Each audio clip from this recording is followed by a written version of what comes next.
தமிழ் குர்ஆன். இன்னும் நாம் உங்களிடம் வாக்குறுதி வாங்கி தூர் மலையை உங்கள் மேல் உயர்த்தி நாம் உங்களுக்கு கொடுத்த வேதத்தை உறுதியுடன் பற்றி கொள்ளுங்கள். அதிலுள்ளவற்றை நினைவில் வைத்து கொள்ளுங்கள். அப்படி செய்வீர்களானால் நீங்கள் பயபக்தியுடையோர் ஆவீர்கள் என்று நாம் கூறியதையும் நினைவு கூறுங்கள். அதன் பின்னும் நீங்கள் உங்கள் வாக்குறுதியை புறக்கணித்து மாறிவிட்டீர்கள். உங்கள் மீது அல்லாஹ்வின் கருணையும் அவன் அருளும் இல்லாவிட்டால் நீங்கள் முற்றிலும் நஷ்டவாளிகளாக ஆகியிருப்பீர்கள். உங்கள் முன்னோர்களிலிருந்து சனிக்கிழமையன்று மீன் பிடிக்கக்கூடாது என்ற வரம்பை மீறியவர்களை பற்றி நீங்கள் உறுதியாக அறிவீர்கள்.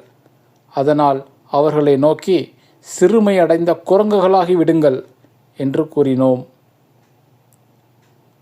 இன்னும் நாம் இதனை அக்காலத்தில் உள்ளவர்களுக்கும் அதற்கு பின் வரக்கூடியவர்களுக்கும் படிப்பினையாகவும் பயபக்தியுடையவர்களுக்கு நல்ல உபதேசமாகவும் ஆக்கினோம்.